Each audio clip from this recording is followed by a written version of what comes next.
Olá, bom dia, boa tarde ou boa noite, consoante a hora ou o momento que me estejam aqui a acompanhar neste canal das 12 oficinas, concretamente aqui na Oficina da Banca e neste que é o vosso método gestor de topo, o MGT.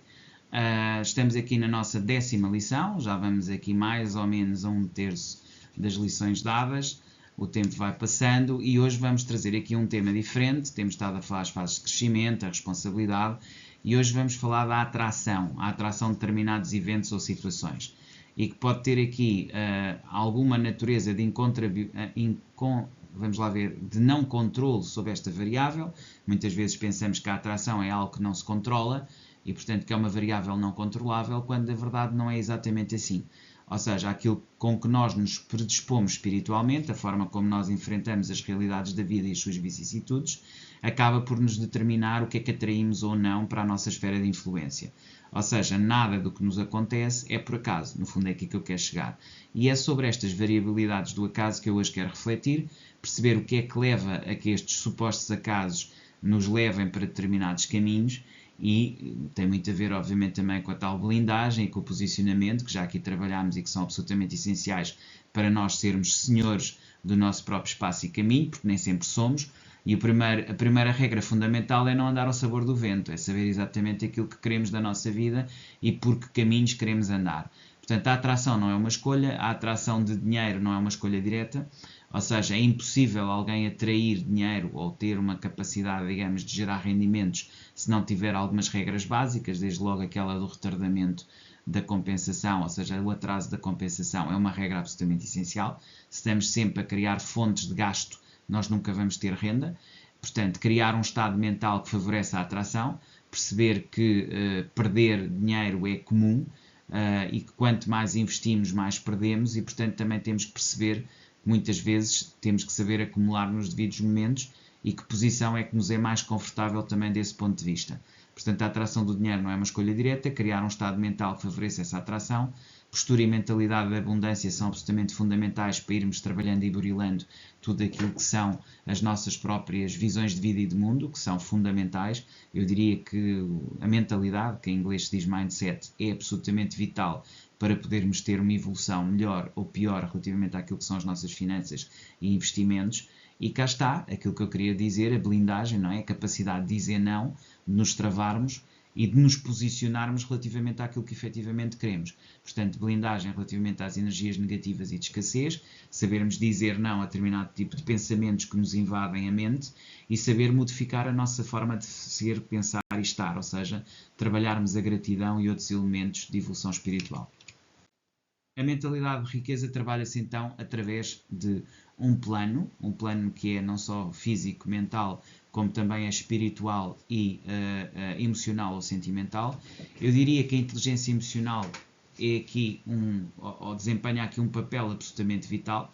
Se nós não soubermos ter capacidade de controle e contenção, ou seja, inteligência emocional, fica muito mais difícil ter uma mentalidade de riqueza.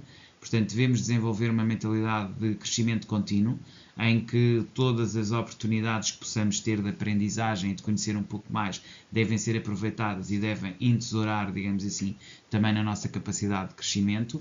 Devemos transformar os medos em motores de ação positiva, ou seja, aquilo que nos limita e aquilo que nós achamos que não serve para nada ou que não nos vai acrescentar nada, pode ser algo muito importante, mas também não ter medo de fazer aquilo que nós queremos efetivamente fazer. Normalmente nós temos mais medo daquilo que gostamos do que daquilo que não gostamos. Nós fazemos muito mais facilmente aquilo que não gostamos, porque não temos medo nesses casos, e por vezes esquecemos que o universo dá-nos aquilo que nós fazemos, e se nós estamos sempre a fazer coisas que não gostamos, porque por medo não fazemos aquilo que gostamos, nós estamos parados constantemente em ações negativas. Portanto, a ação positiva vem transformar os medos em motores de ação.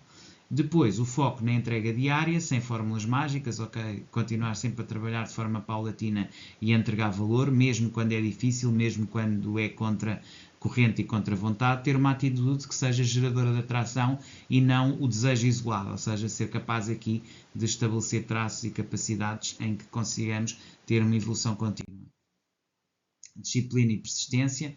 A chave está sempre numa disciplina férrea, em nunca pararmos de trabalhar e de nos desenvolver, estar sempre a aprender, estar sempre a dar oportunidades a nós mesmos de evoluir, de chegar mais longe, de aprender coisas novas, porque quanto mais trabalhamos em nós e quanto mais disciplina férrea temos, maior capacidade temos de desenvolver as nossas próprias atividades e ser mais forte naquilo que estamos a aprender. Os objetivos devem ser incorporados na rotina, nós devemos também rever permanentemente os nossos objetivos, alargá-los, torná-los mais conscientes e também mais conexos àquilo que estamos a fazer. Portanto, não só ter essa disciplina férrea, como incorporar sempre novos objetivos a essa rotina. Para além disso, ter capacidades que se desenvolvam com constância, ou seja, existe determinado tipo de capacidade, quanto mais nós trabalhamos sobre ela, mais ela se desenvolve. E esse deve ser o tipo de capacidade com as quais nós devemos estar permanentemente a trabalhar e ter essa constância. Por exemplo, a capacidade de analisar e estrategizar qualquer tipo de solução e ser capaz, por exemplo, de ter persistência, mesmo quando temos sensações desagradáveis naquilo que estamos a fazer. A disciplina não só cria talento, como também nos reforça enquanto pessoas e seres humanos. Portanto, devemos apostar sempre num papel de proatividade e ser disciplinados naquilo que é a nossa obrigação. Portanto, forçar mesmo o trabalho acaba por ser muitas vezes uma excelente solução. Além disso, também devemos ter uma confiança e foco interno, devemos saber exatamente aquilo que queremos e devemos ter esse foco interno e esse comprometimento com os objetivos a que queremos chegar e que queremos atingir, e para isso é preciso internamente gostar de nós. Então é muito importante ter mantras, ter fórmulas em que consigamos trabalhar-nos a nós próprios, a chamada autossugestão, e incorporando em nós valor e gostando de nós. Tudo aquilo que nós dizemos a nós próprios é ouvido pelo nosso inconsciente e subconsciente, fica na nossa psique e depois continua a repetir-se em looping e acaba por nos dar surpresas positivas ou menos positivas consoante esse trabalho que fazemos. Portanto, confiança em si mesmo é um pilar da atração. Trabalhar sem depender de validação externa é outro aspecto fundamental. Desligar aqui um bocadinho o que os outros dizem ou não dizem, acreditar mais em si a partir de si próprio, deixar o ego de lado, o ego não é importante, a essência sim, e ao focar na essência está a focar essencialmente em desenvolver aquelas que são as suas aptidões reais, aquilo que gosta de fazer, aquilo que realmente o preenche. A autenticidade vai gerar naturalmente um magnetismo natural e você vai trazer para si pessoas que realmente fazem sentido. Portanto, é por aí que você deve continuar a trabalhar e em permanente transformação e crescimento. Depois, libertação de padrões limitantes. Romper com padrões que não servem mais, padrões que não interessam, padrões que acabam por ser destrutivos e, portanto, esses padrões você não deve mantê-los. Às vezes são pessoas, são familiares, são determinado tipo de situações que se repetem na sua vida e que já não lhe acrescentam nada nem fazem sentido. Então isso você deve pôr de parte, porque isso não faz sentido você trazer para dentro da sua esfera pessoal e da sua vida. Portanto, afaste-se de pessoas e contextos que sugam a sua energia. Você aqui também deve estar muito atento a determinadas pessoas ou situações que não só nada lhe acrescentam, como tiram a sua energia vital para os projetos que você quer realmente desenvolver e empreender. Depois é muito importante estar alinhado com metas elevadas, ou seja, ter aqui um significado maior e mais elevado para aquilo que é a sua missão de vida e para a razão de estar aqui neste plano a trabalhar constantemente e, portanto, deve também dar significado àquilo que faz e ser grato por todas as vitórias que vai alcançando, trabalhando-se assim constantemente também nessa sua capacidade de superação e de autoimagem. Gostar de si, essencialmente, é estar sempre a trabalhar e ser grato por aquilo que faz. E, portanto, aí, naturalmente, quando faz isso, a felicidade e a força acabam por nascer dessa mesma coerência interna e você vai se sentir cada vez mais legitimado e reforçado por todo o trabalho que vai fazendo em direção àquilo que são os seus objetivos finais. E é isto que ajuda à libertação dos padrões limitantes. Depois, direcionamento para a atração. Conforme você se dirige aos seus objetivos e começa a buscar ser cada vez mais congruente e feliz com aquilo que são as suas metas, você vai perceber que todo o universo conspira a seu favor. Ou seja, você vai sentir que as coisas vão começar a andar de vento em popa, como se costuma dizer, de vento em popa é uma expressão para os navios e que tem a ver com andar a alta velocidade e aproveitar o vento de bolina, e é isso que vai acontecer. O vento de bolina vai chegar e você vai rapidamente começar a trazer energia que vem na sua direção com a mesma vontade que você tem.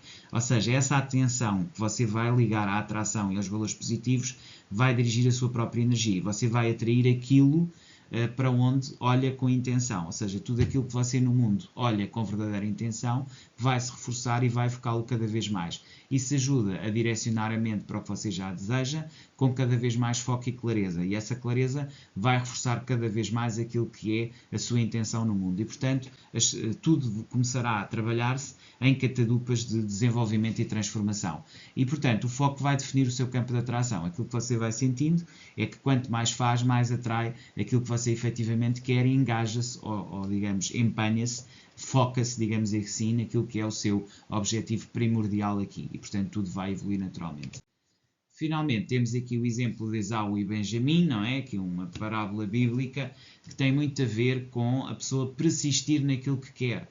E se a pessoa não é capaz de persistir naquilo que quer, acaba por ter as consequências negativas da sua desistência. Esta parábola bíblica de Esaú e Benjamim fala-nos do irmão mais velho que tinha uma determinada proveniência e que basicamente era ele que iria herdar o lugar número 1 na casa do seu pai, mas ele queria satisfações imediatas, ou seja, ele não soube adiar a recompensa. Então, como não soube adiar a recompensa, trocou um legado por algo imediato, ou seja, não foi capaz de esperar pelo seu legado, não teve resistência para aguentar. E então Benjamim acaba por ser aquele que se aproveita, é o símbolo da valorização e do potencial. Ele, embora não tivesse inicialmente fadado para a vitória, ele sabe jogar com as circunstâncias para atingir os seus objetivos. E por isso ele torna-se na Bíblia um símbolo de valorização e potencial. O que é que nós queremos tirar desta parábola bíblica e desta situação que vem descrita na Bíblia?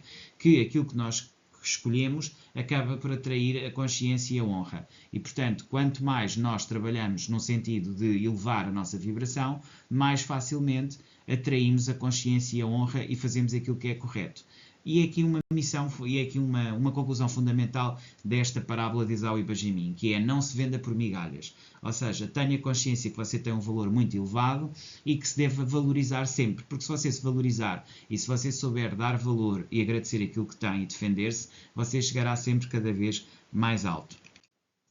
Então, trazer aqui um exercício final, e este exercício final tem a ver com a atração como hábito. Ou seja, perceber que quando você atrai, você acaba por criar um hábito aqui de atração contínua. E aquilo que eu vou propor aqui é que você faça um registro escrito do que é que deseja atrair. E, portanto, seja aqui muito honesto, fale consigo próprio e perceba o que é que deseja atrair. Depois reflita sobre as suas escolhas e direcione a sua atenção para essas escolhas, para aquilo que você efetivamente quer. Depois construa aqui uma rotina de 15 dias de reflexão, 15 dias de descanso e novos 15 dias de empenhamento e de concentração nesses seus objetivos. Portanto, tendo aqui sempre este intervalo, você trabalhará 60 dias dentro destes primeiros 45 e depois uma segunda fase com mais 45 dias para um total de 90 dias. Posicione-se com integridade e propósito diariamente e evolua e transforme as suas capacidades em vantagens. Era isto que eu tinha para vocês. Voltamos a ver amanhã. Até lá, despeço-me com cordialidade.